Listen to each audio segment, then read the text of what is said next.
Welcome to a special holiday edition of ShireTV. I'm your guest host, Garret. And I'm James Cleveland. As the ShireTV studios close for the Martin Luther King Jr. federal holiday, we are coming to you via broadcast on delay from the media hub of the Keene Activist Center. 'Twas a busy week in Keene for liberty activists. There was a small hubbub caused over a recent stint of ambush interviews performed by liberty activists. Your two hosts tonight set out Saturday morning to shed some light on information that was censored from the airwaves of WKBK's Talkback. The story begins back October 1st of last year during the previously covered international event Chalk the Police Day. This program's dedicated viewers may recall a guest appearance by myself on that day to discuss a Keene bureaucrat's crashing of the celebration in Central Square. At one point there was a man who called out to the people who were chalking from the street that they had to stop what they were doing, and I assumed it was just an annoyed passerby, and myself and other people invited him over to chalk with us. He parked in traffic blocking a lane in Central Square, so he's blocking a lane in a rotary, which is quite dangerous. And he got out of his car, began talking to other chalkers. When I grabbed my camera and began approaching him, I noticed he was wearing some sort of identification badge. And I heard him say something about asking people to stop chalking as though he had some authority to do so. When I went to film his badge, he raised his hand and pushed it away. And I guess as he was doing that, Your he camera? also... Yes. Wow. Pushed my camera away. So he basically assaulted me. I believe he also hit someone standing next to me as that happened with his arm. Right. Hey, don't hit me. He doesn't need to do that. Yeah, but don't hit me. Who is that man? You did. I got his ID in the shot. He's covering it up now. We asked him, like, who are you? Like, what authority do you have to do this? And after some conversation, we learned that he was the parks manager for the city of Keene. And he was claiming his authority as a city bureaucrat to get us to stop chalking.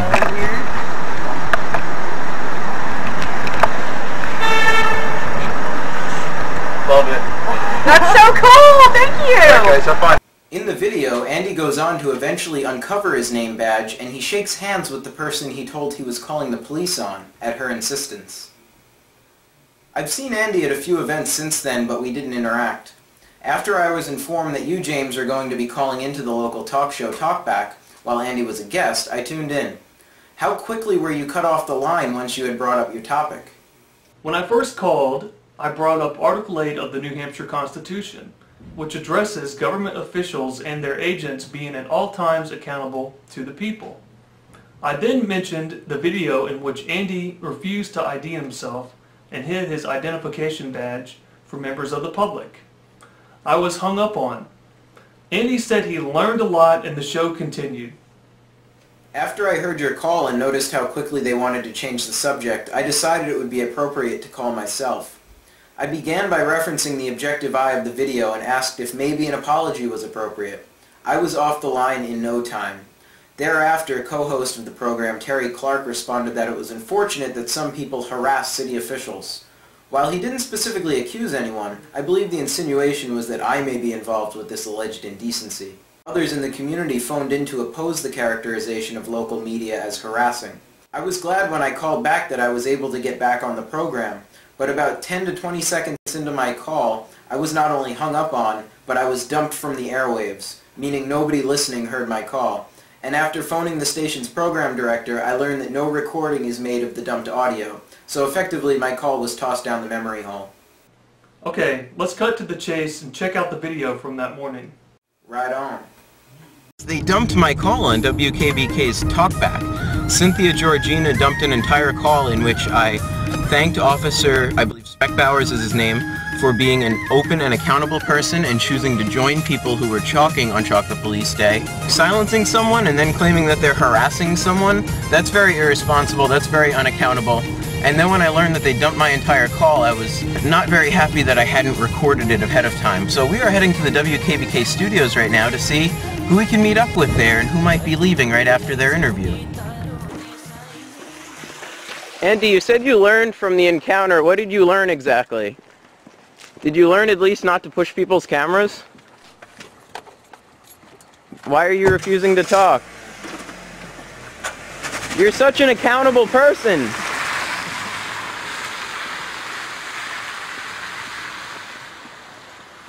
Wow, what an open and accountable person in accordance with Part 1st, Article 8 of the New Hampshire Constitution. Now you want to go in? Hello, Cynthia. Hi. My name's Garret. I'm the call that you hung up on and dumped earlier in the show. Okay. Do you think it's very accountable to accuse someone of harassment and then hang up on them and dump their call? Well, I think it's something that we find necessary to do sometimes because people keep calling and talking about things that are not pertinent to the subject being discussed. Okay, well, you can understand our concern. You know, we just wanted to ask Andy about... He actually assaulted him. That's on video. Yeah, he grabbed my camera. Like, It's you're not supposed to do that. concern, and it wasn't the concern of the show right then, so that's all I have to say about that. Thank you very Okay, much. have a good day. It's unfortunate that we just missed the show's other co-host that morning when we arrived at the studios. Just short of a trifecta. It's the goal for next time. Now, watching that video and having been present when they were filmed, it's incredible how different people can pull whatever they want to see out of the footage. Ain't it the truth? One person who identified as a close associate of the subject of one of our interviews posted a distressed message to FreeKeene's Facebook page. A truncated version of the message reads, "FreeKeene attacks again. This past Saturday, the local Free Stater group swarmed the radio station to verbally accost and intimidate local radio talk show host and retired city councilor Cynthia Georgina. During her talk show, the Free Staters did their usual bit of obnoxious political phone-ins and whining about whatever, but not what the topic of the show was at the time. Cynthia, who has done her best week after week, year after year, to be tolerant and patient with their buffoonery, reached a point where she cut them off the air. This apparently was enough to motivate them as a group to jump in their cars and drive to the station, wait for her to leave, harass and intimidate Cynthia and Andy Bohannon, who was a guest on air with her. What has this group come to? Where does this end? Do radio show hosts in Keene now need protection if they don't kowtow to Ian and his minions? The radio station does not owe them open airtime. They are a pestilence."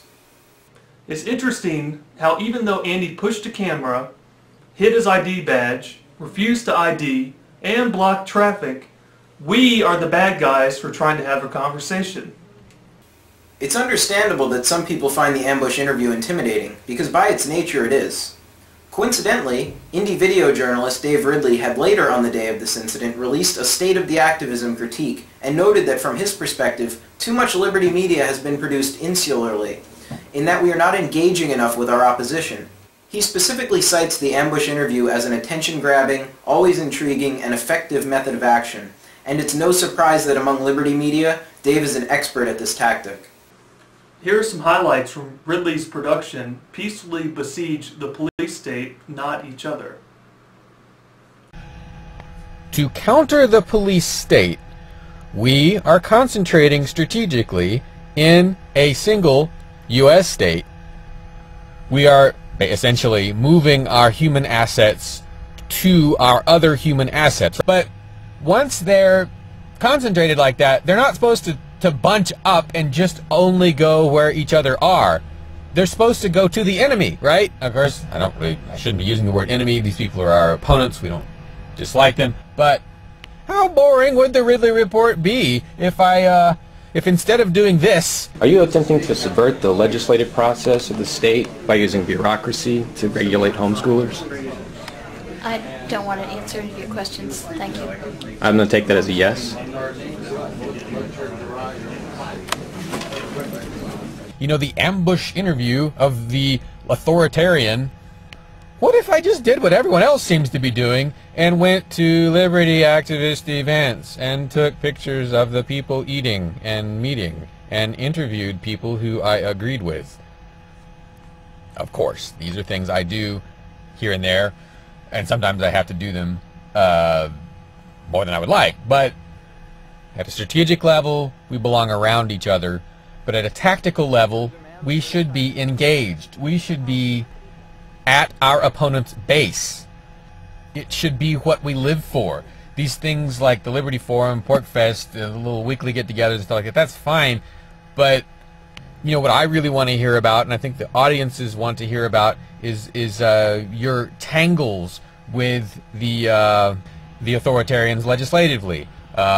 with police, with the town tyrant. And it's pretty fun, just hearing about it on Free Talk Live if you recount your experiences. But really, the thing that I wish people were doing is the ambush interview. It seems like not very many people are doing these in New Hampshire. But anyway, the ambush interview is just not commonly done, and I think it is the most important, or it's the most effective thing you can do by yourself. I'm sorry. Are you the boss? You're going to have to leave the building. You're the boss.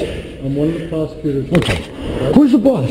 If you go to some kind of legislative hearing or to to see the town tyrants while they're meeting, as long as it doesn't interfere with something else you're doing. Now, if you're trying to win them over, maybe you don't want to ambush interview them. But again, like I was saying in another video recently, trying to be nice to the authoritarians. Yes, you want to be polite, but trying to be too nice to them and try to make them your buddy and go to lunch with them and stuff like that, it seems like they hate you more if you do that than if you ambush interview them. So I just don't, I don't think that, well, I should just speak for me. I don't think there's anything I can do that's more effective when I go to I can't think of anything I do in the state that's more effective than the ambush interview. And it only takes one of me to do it. It doesn't even take much planning. No reason you can't do it too. I'm so tired of hearing about terrible things that the authoritarians have said, and I ask, where's the video? And the answer is, I didn't get the video. So it's just, I don't know. Just walking up to them with recorders on is priceless, and we could use a lot more of it. I'm only doing as much as one person can do. Oh, and by the way, I'm not talking about videotaping meetings. That's boring. I mean, yes, there probably does need to be some kind of video record of a meeting, but don't expect anybody to watch it. If you collect, you'd have to collect something scandalous and point it out in a smaller video, right? As opposed to the raw video, no one's going to watch it. So, like, again, if you're going to go to meetings, yeah, you could tape them if you want, but the really valuable thing is the ambush interview. I can guarantee you shoot one, I'll be watching. Here's a collection of some of my more noteworthy ambush interviews filmed for freeconcord.org. I'm a direct prosecutor. I work at the Attorney General's office, and I prosecute direct cases. The issue on the table... Ms. Echo, could I ask you some questions about your testimony? Actually, I am late for an appointment. Okay, well, I'll walk with you then. You mentioned about how a lot of the drugs coming into the state from Mexico are now coming from California. Would you prefer that they come from Mexico, where the drug war is far more violent? Do you want New Hampshire money being funneled into that? Are you also aware that higher quality marijuana, which is coming from California, is actually safer because it requires less combusted plant matter to reach the same desired medicinal effect? Why do you want to throw people in cages for using medicine? Hi, how are you? Thank you.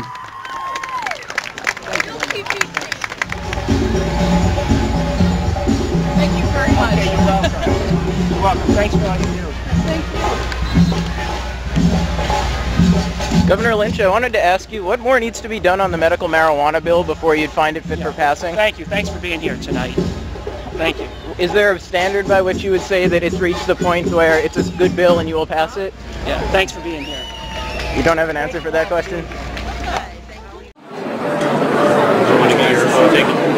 Sure. Yeah. As I said in the line, we're just not stopping. Okay, so one quick question would be good, but... You can ask a question as you're having your photo taken. That's what everybody's been doing, but we're not stopping to do recorded video. Okay. All right? Thanks. Hi, how are you? Hi, Governor Hassan. I have one quick question. Well, you know what? We're going to take a pic. This is my husband, Okay. Tom. Say hi. Hello, and Tom. while we're having Come on over here and take a picture. Will you be doing anything to... Oh, wait. If this is... Hold that for a second. Oh, sure, you are. Will you be doing anything to decrease the New Hampshire's dependence on the United States federal government? Okay. Thanks. Thank you. Ridley's video brings up some good points about your activism hitting on different levels. He believes that the ambush interview is the most effective use of a video camera for a single person, whereas Robin Hooding here locally involves many people and many cameras, and we're getting all sorts of different angles. And James, what sort of response have you found to Robin Hooding here in Keene? I would say overall the response has been positive. I mean, there have been a few instances where people didn't like what we were doing or maybe questioned it. You know, most people are either indifferent or they think it's a good thing. Like, for instance, today I had an interaction. This guy, I had a quick discussion with him. He was basically questioning what I was doing, and I was explaining it to him. And by the end of the conversation, he was like, well, maybe we don't need parking meters because Newport and Claremont don't have parking meters. And during the conversation, 2 people actually came up and thanked me for saving them from the ticket. So that was another interesting part. Up next, a video that highlights some of the positive interactions that Robin Hood's merry men have had with the public.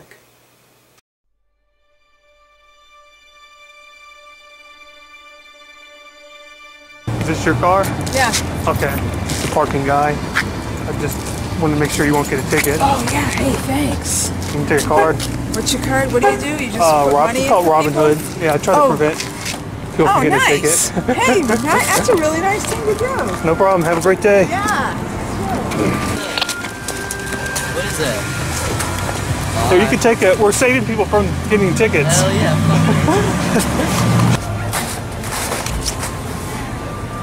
How's it going? Good, how are you? You fine? We're saving people from the parking enforcer. Oh, very nice. Your meter is fine, whoever we saved you from. How's it going? How you doing? Good. Just trying to save people from getting tickets. Oh, cool. Good for you. Wish I had a car.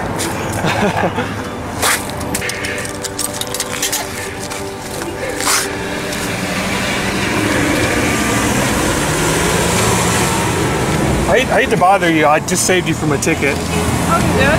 You're the parking enforcer. Have a good day. Oh. Your meter was expired. Oh, really? Yeah. Have a good day. Yeah, we're trying to. Turning left on West Street. We're trying to help people not get tickets. So you can have a card. Good luck.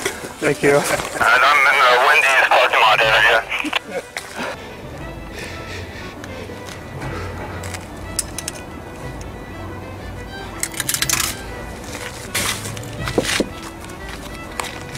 I hate to bother you, but I just saved you from a ticket. Parking ticket. The parking enforcer's right there. Your meter was expired. You can take a card. Have a great day, man. Thank you. Yep. How you doing, sir? Good. Saving people from getting a ticket. Thanks. Have a great day.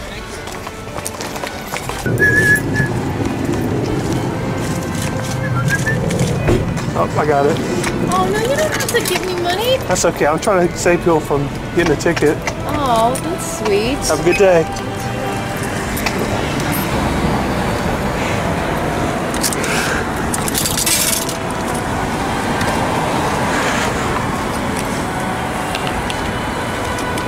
Here you go. I didn't want you to get a ticket. Have a good day. You guys can take a card if you want. Oh, thank you.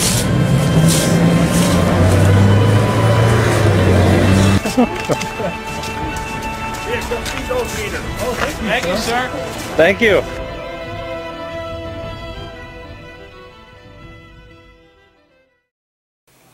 As far as different forms of activism go in Keene, Robin Hooding is a particularly decentralized form of activism in that different people contribute in different ways. Some people will film and fill meters, some people will only fill meters, some people will film and only antagonize the meter maid, some people will not speak to the meter maid. Yeah, and some people, they contribute, let's say monetarily, maybe they don't want to go out for whatever reason. We had an individual design the cards that we're passing out and order them for us, so that was very helpful. And, you know, we appreciate that. And it's worth watching how different approaches elicit different responses from people. For example, Chris Cantwell, who was on ShireTV recently, has a very confrontational approach. He engages the meter maids and tells them, we're following you and we have radios and we are going to beat you to the meters.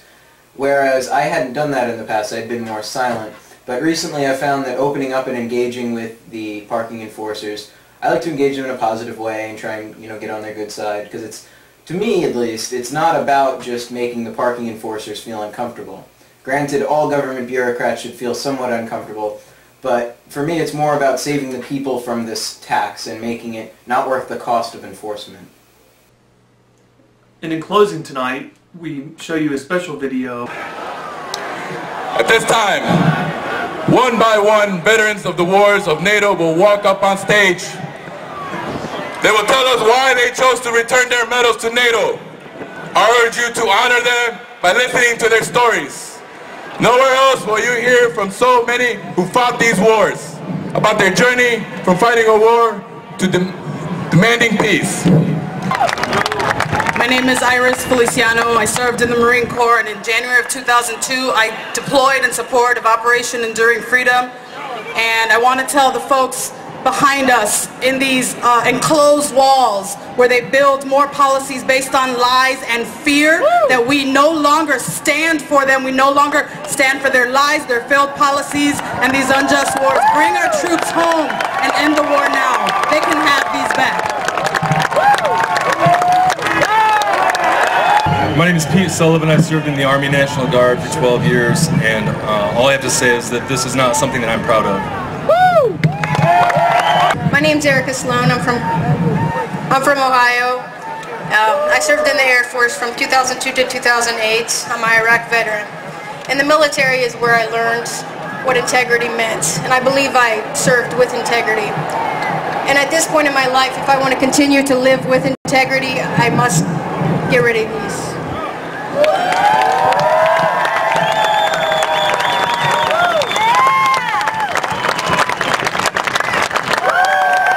My name is Greg Miller. I'm a veteran of the United States Army Infantry with service in Iraq 2009. The military hands out cheap tokens like this to soldiers, service members, in an attempt to fill the void where their conscience used to be once they indoctrinated out of you. But that didn't work on me, so I'm here to return my Global War on Terrorism medal and my National Defense medal because they're both lies. My name is Jerry. I'm from New York City. I served in the Army from 2005 to 2009.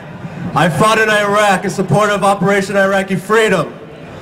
I today am giving back my Global War on Terrorism service medal because I realized that after a while that it was just nothing but an idea made by a bunch of politicians, money-hungry politicians in Washington who will do nothing and have a complete disregard for human life and will do anything in their power to just make more money in the end. Now if it's just an idea, then therefore it was just an idea that sparked 2 wars that I had to fight in.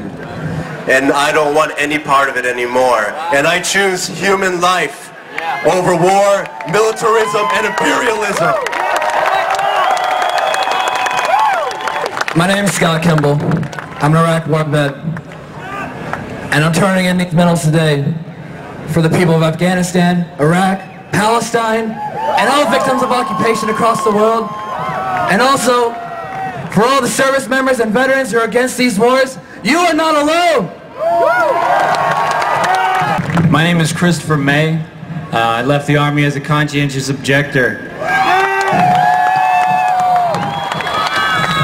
We were told that these medals represented, democracy and justice and hope and change for the world. These medals represent a failure on behalf of the leaders of NATO to accurately represent the will of their own people. It represents a failure on the leaders of NATO to do what's right by the disenfranchised people of this world. Instead of helping them, they take advantage of them. That's right. And they're making things worse. Exactly. I will not be a part of that anymore. These medals don't mean anything to me, and they can have them back. Woo! My name is Ash Wilson. I was a sergeant. I was in Iraq in 03, and what I saw there crushed me. I don't want us to suffer this again, and I don't want our children to suffer this again. So I'm giving these back. Yeah! I'm David Van Dam. I was in the U.S. Navy. I'm a GI resistor. I got an other than honorable discharge, and I want to say that their policies are other than honorable. And I'm honorable, and all the GI resistors that refuse to fight in unjust wars are honorable. This is in solidarity for all GI resistors of unjust wars. My name is Mark Strudis. I'm from Chesterton, Indiana. I just want to say thank you for being understanding, inviting, and wonderful. Even these guys in black and blue. It's a good conduct medal. I'm Jacob Crawford. I went to Iraq and Afghanistan, and when they gave me these medals, I knew they were meaningless. I only regret not starting to speak up about how silly the war is sooner. I'm giving these back. Free Bradley Manning. My name is Jason Hurd. I spent 10 years in the United States Army as a combat medic. I deployed to Baghdad in 2004. I'm here to return my Global War on Terrorism Service Medal in solidarity with the people of Iraq and the people of Afghanistan. I am deeply sorry for the destruction that we have caused in those countries and around the globe. I am proud to stand on this stage with my fellow veterans and my Afghan sisters. My name is Chris Moberg. I was part of the invasion of Iraq in 2003. And out of love and respect, out of the Iraqi people and the people of Afghanistan, I'm going to return these representations of hate and destruction back where they came from. Wow. My name's Raymond Knable, and I'm here to return my medals. NATO, the USA government, and Israel need to be held accountable for the war crimes, genocide, torture, and drone attacks. I'm returning my medals. My name is Stephen Lund. I'm a two-time Iraq combat veteran. This medal I'm dedicating to the children of Iraq that no longer have fathers and mothers. My name is Steve Atchison. I'm from Campbellsport, Wisconsin. I was a forward observer in the United States Army for just under 5 years. I deployed to Sadr City, Iraq in 2005. And I'm giving back my medals for the children of Iraq and Afghanistan. May they be able to forgive us for what we've done to them. May we begin to heal. And may we live in peace from here until eternity. My name's Phil, I'm from Atlanta, and the reason why I'm throwing my medal back is because we are the global 99%, and we refuse to be silenced from Egypt back here to Chicago. Hello, my name is Michael Thurman. I was a conscientious objector from the United States Air Force. I'm returning my Global War on Terrorism medal and my military coins on behalf of Private First Class Bradley Manning, who sacrificed everything to show us the truth about these wars. U.S. imperialism! I'm James Cleveland. And I'm Garret Ian. Have a delightful and disobedient Martin Luther King Jr. Day.